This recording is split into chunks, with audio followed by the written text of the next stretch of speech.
Так, сәлем, дайын болсаң мен саған 1 минутта жолын сұйықтық айналымын түсіндіріп беремін. Кеттік.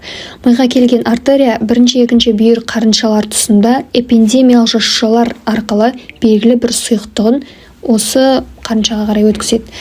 Ол сұйықтық үшінші қарыншаға Монро каналы арқылы өтіп, айналым жалғастырады. Келесі үшінші қарыншадан төртінші қарыншаға Сильвиев арқылы сұйықтық өтіп, ол келесі төртінші қарыншадан жұлынның субарахноидалды қабатына Мажанди және Лукаш каналшалары арқылы жылжиды екен.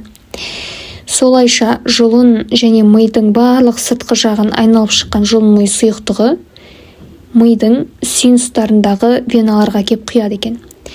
Миға қарай осындай лимфалық тамырлардың келмейтіндігі де осы себептен шығар, себебі мидың осындай керемет өзінің тазартқыш жүйесі бар. Ал енді саған сұрақ, осы ликвардың клинико-диагностикалық маңызы қандай? Білсең комментарийге қалдыр.